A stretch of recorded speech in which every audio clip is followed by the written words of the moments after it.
यमराज और शनिदेव, न्याय और कर्मफल की अद्भुत कथा। सूर्यदेव के दो तेजस्वी पुत्र थे, यमराज और शनिदेव। दोनों ही न्याय के प्रतीक माने जाते थे, लेकिन स्वभाव में बहुत अंतर था। यमराज शांत, गंभीर और धर्म के मार्ग पर चलने वाले थे। वे जीवों के कर्मों का हिसाब रखते और मृत्यु के बाद न्याय करते थे।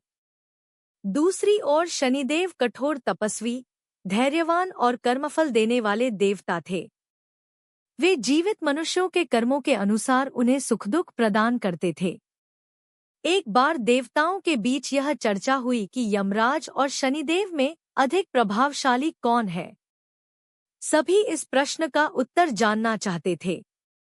तब दोनों भाइयों ने स्वयं भगवान शिव के पास जाने का निश्चय किया।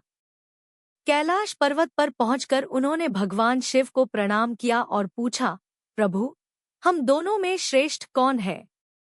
भगवान शिव मुस्कुराए और बोले, तुम दोनों अपने अपने स्थान पर महान हो। यम मृत्यु के बाद न्याय देते हैं और शनि जीवित रहते हुए कर्मों का फल देते हैं।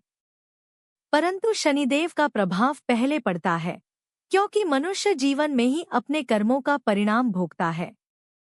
यह सुनकर यमराज ने विनम्रता से कहा, भाई शनि वास्तव में महान हैं, क्योंकि वे जीवों को जीवन में ही सुधारने का अवसर देते हैं। शनिदेव ने भी झुककर कहा, भैया यम अंतिम न्याय के स्वामी हैं, इसलिए उनका स्थान भी सर्वोच्च है। भगवान शिव ने प्रसन्न होकर कहा, सच्चा देव वही है जो अहंकार छोड़कर धर्म का पालन करे।